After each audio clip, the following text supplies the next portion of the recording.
Thanks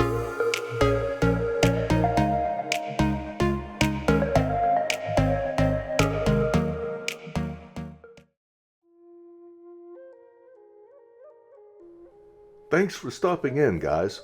In this vid, we're going to explore the Painted Rock Petroglyph site, Tonto Natural Bridge, and a couple of campgrounds, and Buttercup Dunes. So let's get started. Most of the time when you hear petroglyphs, you think about the Southwest, but petroglyphs are found in the eastern United States as well, Pennsylvania, Wisconsin, Kentucky. The Painted Rock Petroglyph site is also BLM campground land and convenient if you're between Phoenix and Yuma along Interstate 8. Since we were here in December, we didn't get to see any of the giant desert tortoises as they start digging their burrows and hibernating in October, and usually they don't come back out until about early March. You can reserve a site here using recreation.gov. I think the fee was $8 a night, $4 seniors, but keep in mind, no water, no dump. I'm going to guess though the stargazing here would be excellent. No light pollution that I can see. We didn't stay here, but in the future it is a definite stop. This site is small, and it may not be the most impressive, but the glyphs, they are still interesting. And I can't help but wonder if there's not a solar calendar here somewhere, like at the V-Bar-V. We parked in one of the big open group areas and unfolded the e-bikes, which came in really handy. These are the Ecotric folding bikes, easy to transport, set up, fun to ride, perfect to get around a campsite or visit a place like this. Mind you, these are not off-road or mountain bikes by any means, neither the suspension nor the ground clearance, thanks to the built-in stand at the bottom.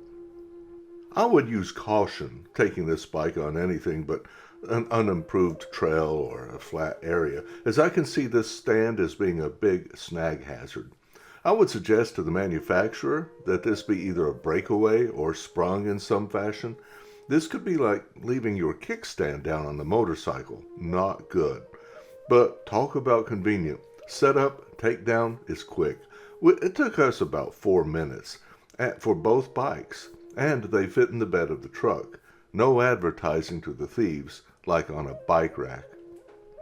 Yes, these are electric, but they are pedal assist, so you can adjust that help you get from the electric motor. A little exercise or a little help, it's up to you. The range on these is maybe 20 miles, and we've not pushed them to that extreme yet. But for us, general running about, these bikes are perfect. If you're thinking about an e-bike, however, do your homework first. Some companies are much better than others with customer service.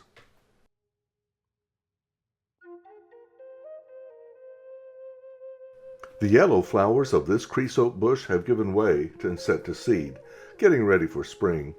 An interesting thing about these seeds is it requires heat and water.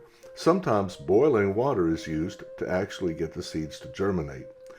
There were a few saguaro here, but I didn't see any special or exotic plants. Overall, maybe the petroglyphs are not so exciting for most, but we rate the campground a bargain for convenience and solitude, so we're keeping it on our list.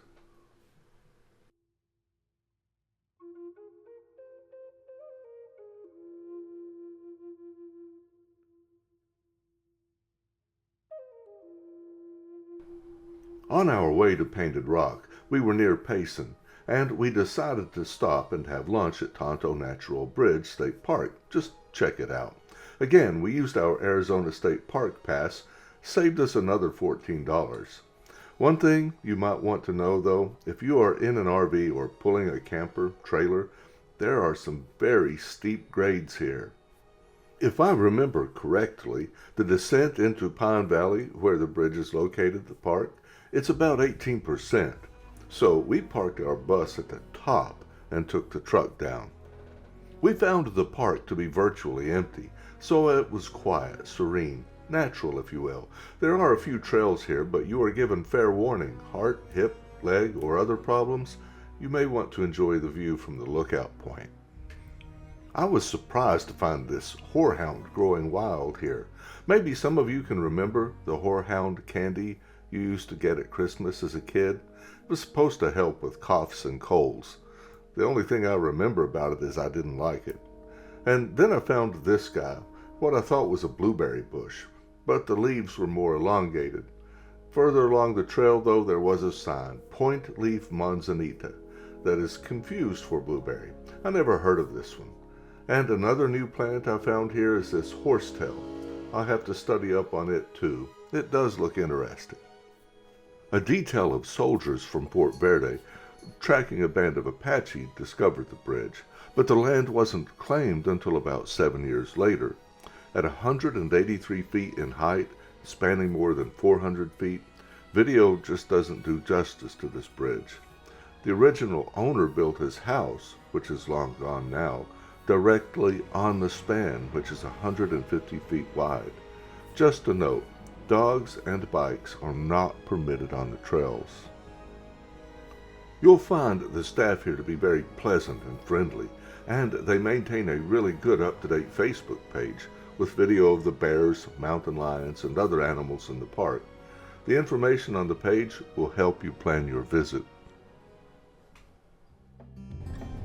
Leaving the steep mountains and trees of the Tonto National Forest behind, we continued west to Phoenix and Mesa to find a spot to camp for the night. Boo got a chance to get out and stretch his furry little legs and scout the area for any vicious animals. However, none of us were aware of the dangers of Goathead Thorns, also called puncture vine, because these little seed pods can puncture bicycles and even car tires. Boo stepped on one and, terrified, went crazy, broke off the leash, and disappeared for hours. We appreciate the campground neighbors helping us to find him and apologize for interrupting their time in camp.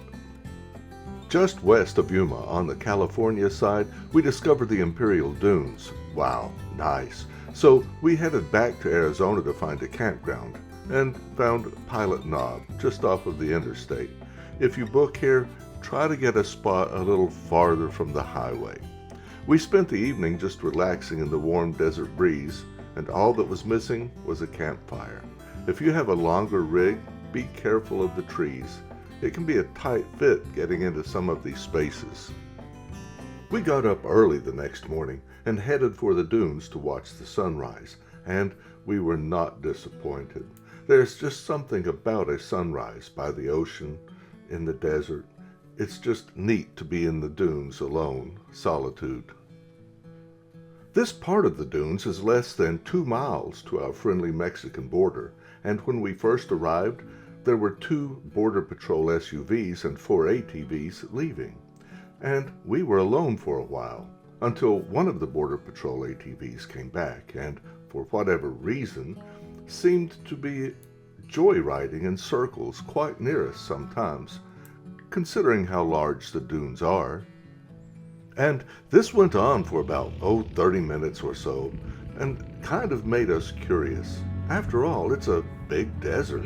Why run in circles around us?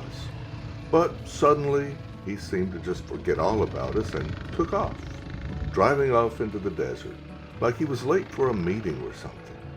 Just disappeared for about 30 minutes or so. But we heard him coming back, and it seems, lucky for him, a couple of migrants rescued him and kindly helped guide him back to safety. Thanks again, Brandon. It's time for us to head out too. Next stop will be the Salton Sea and Slab City.